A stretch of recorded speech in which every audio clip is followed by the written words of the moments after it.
একটি স্বাধীন দেশের ভাষা ও পতাকা সে দেশকে উপস্থাপন করার জন্য এক অনন্য মাধ্যম।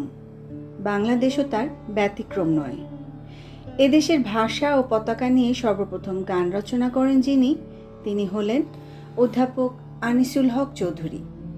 তিনি ছিলেন খ্যাতিমান গীতিকার, সুরস্রষ্টা, কবি ও গবেষক। জন্ম 1919 খ্রিস্টাব্দের 31শে মে তার মাটিললয় মুন্সিগঞ্জ জেলায়। পিতা বজলুল হক চৌধুরী ও মাতা উম্মে কুলসুম জোবেদা খাতুন।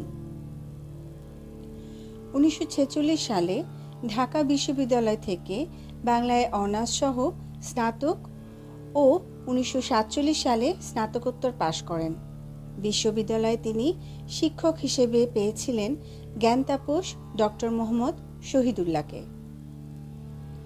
1939 সালে ঢাকায় সর্বপ্রথম রেডিও কেন্দ্র প্রতিষ্ঠা হওয়ার পর থেকেই গীতিকার হিসেবে তার আবির্ভাব হয়।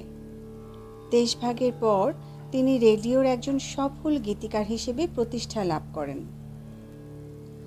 সাহিত্য সাংস্কৃতিক পরিমণ্ডলে বেড়ে ওঠা আনিসুল হক চৌধুরীর কবিতা লেখার হাতেখড়ি অষ্টম শ্রেণীতে পড়াকালীন।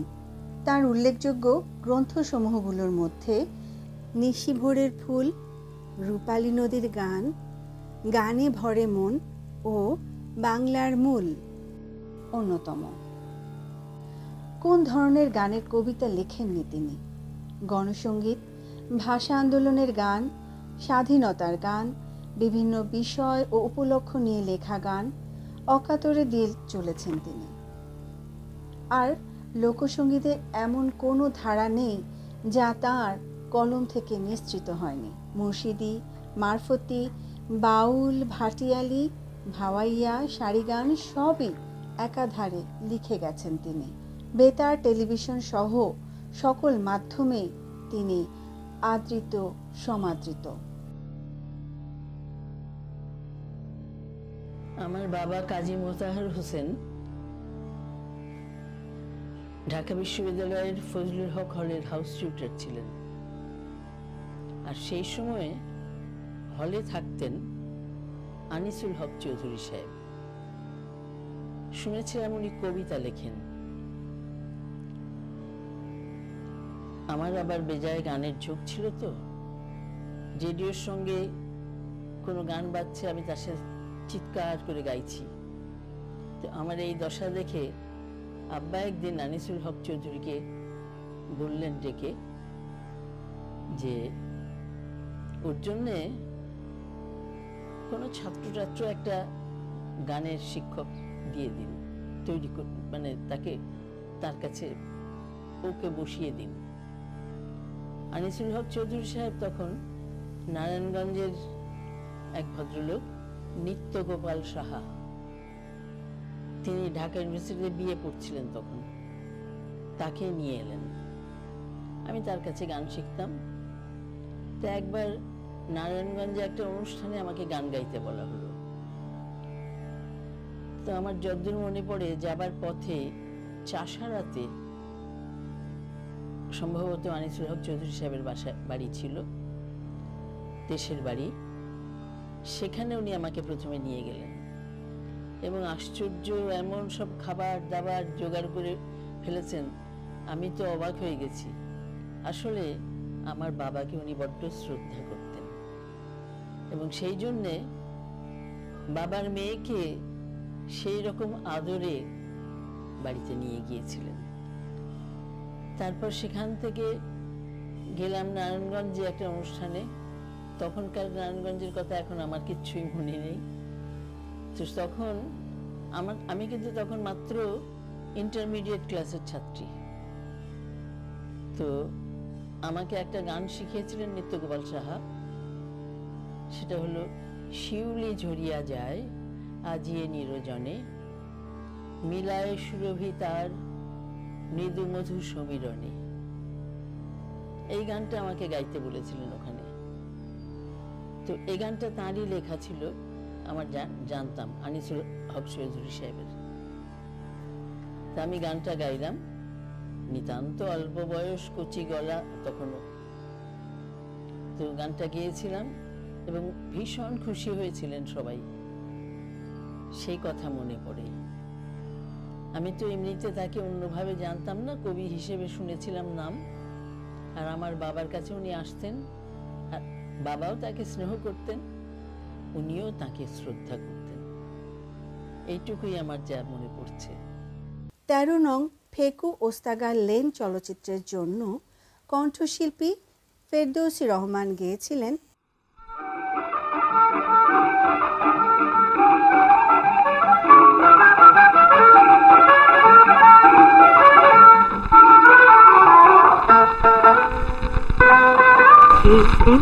বর্ষায় জানি না কি শিহরণ লাগলো যে মোর অঙ্গে, এইখানে মন চায় কথা বলি দুজনায়, তুমি যদি থাকতে সঙ্গে।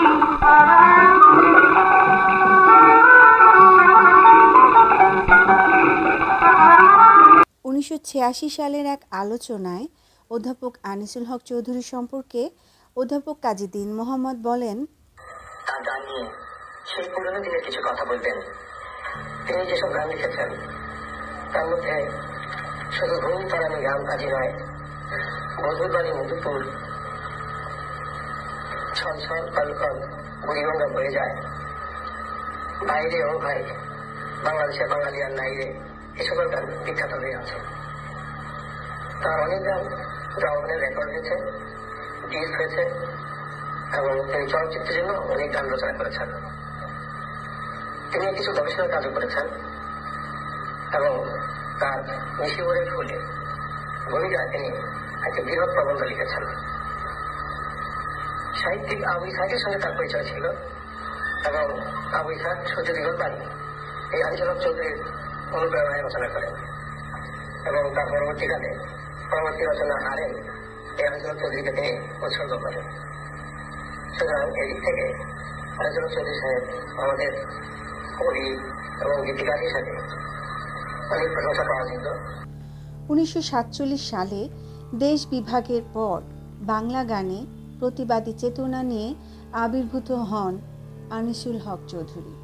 প্রখ্যাত গণসঙ্গীত শিল্পী শেখ লুৎফর রহমানের অনুপ্রেরণায় ১৯৪৮ সালে রচনা করেন তৎকালীন বাংলাদেশের প্রথম গণসঙ্গীত শুধু ঘুম পাড়ানি গান আজি নয়, কর্মের আহ্বান এলো আজ ধরাময়।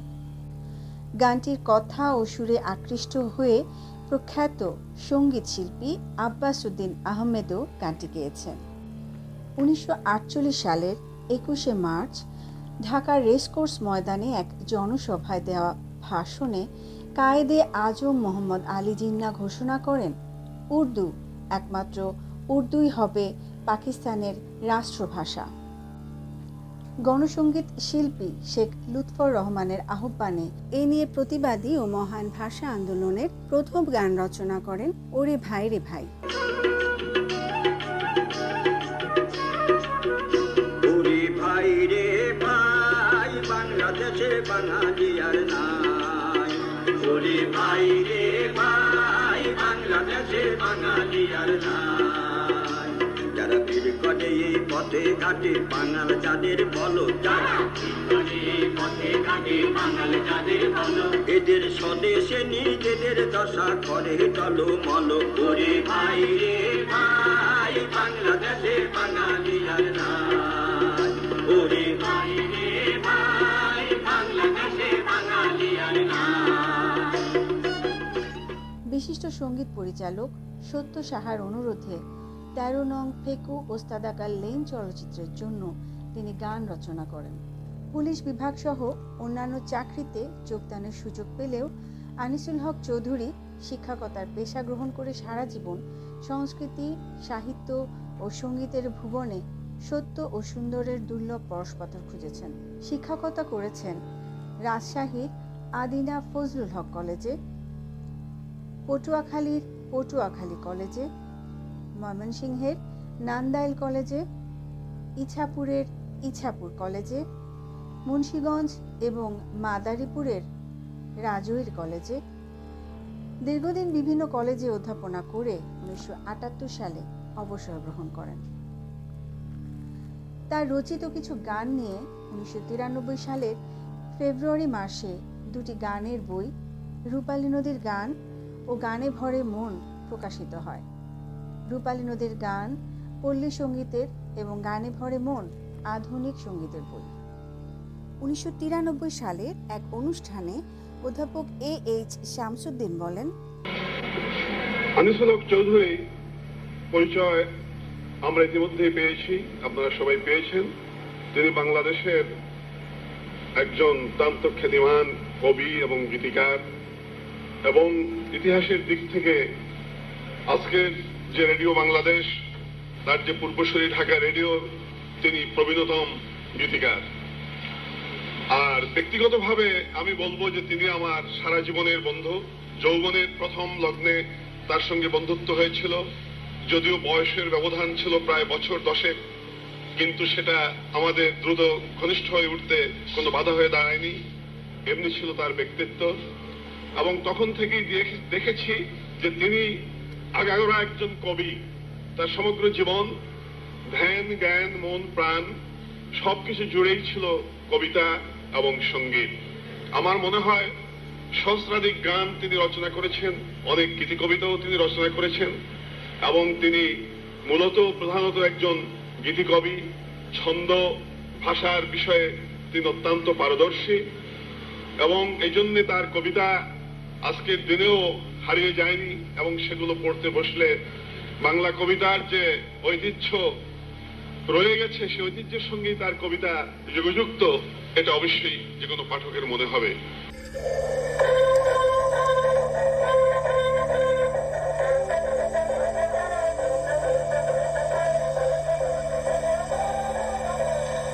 বাংলাদেশ বেতারের জনপ্রিয় অনুষ্ঠান দুর্বার এর এক সাক্ষাৎকারে অধ্যাপক আনিসুল হক চৌধুরী বলেন,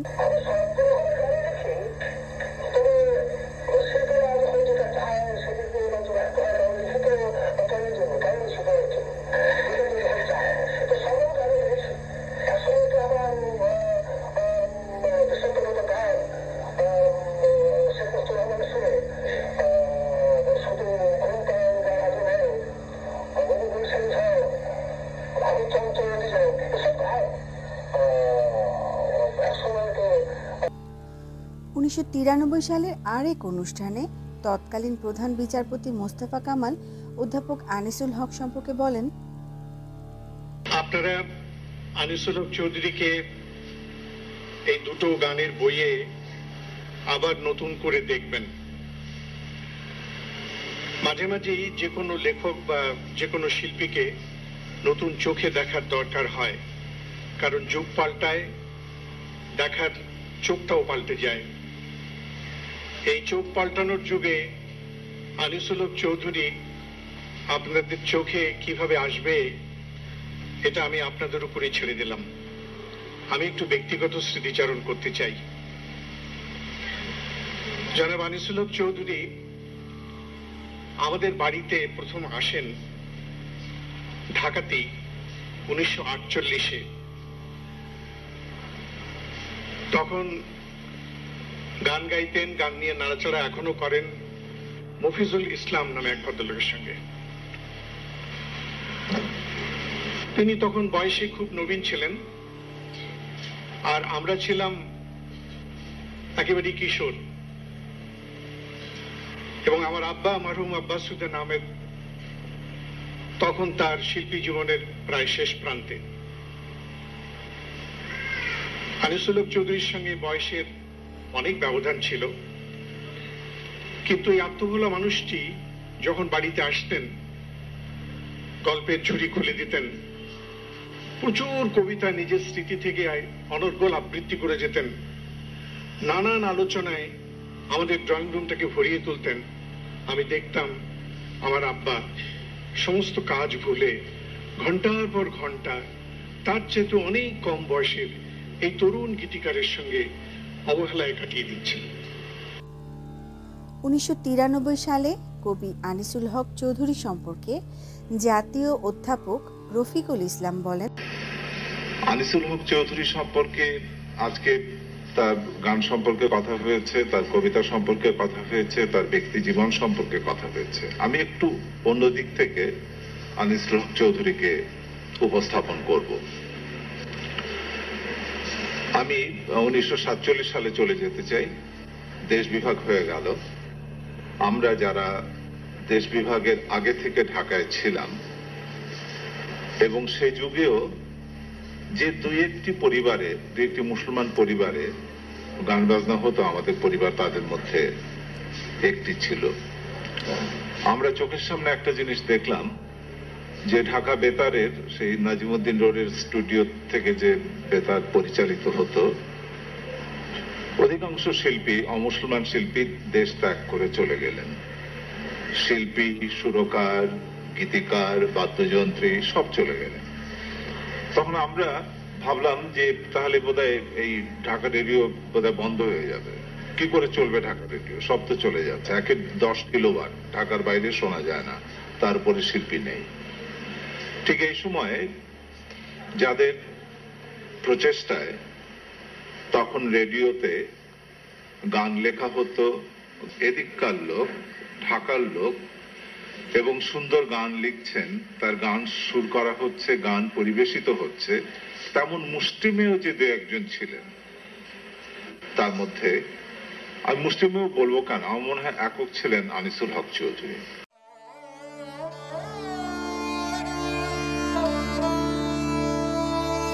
2009 খ্রিস্টাব্দের 7 সেপ্টেম্বর আনিসুল হক চৌধুরী মৃত্যুবরণ করেন। মৃত্যুকালে তিনি রেখে যান তার 3 ছেলে ও তাদের পরিবারকে। যতদিন রবে এদেশ, এদেশের পতাকা, মুখে মুখে রবে আমাদের বাংলা ভাষা, ঠিক ততদিনই রবে তোমার সৃষ্টি। বাঙালি জাতি চিরকৃতজ্ঞ তোমার প্রতি।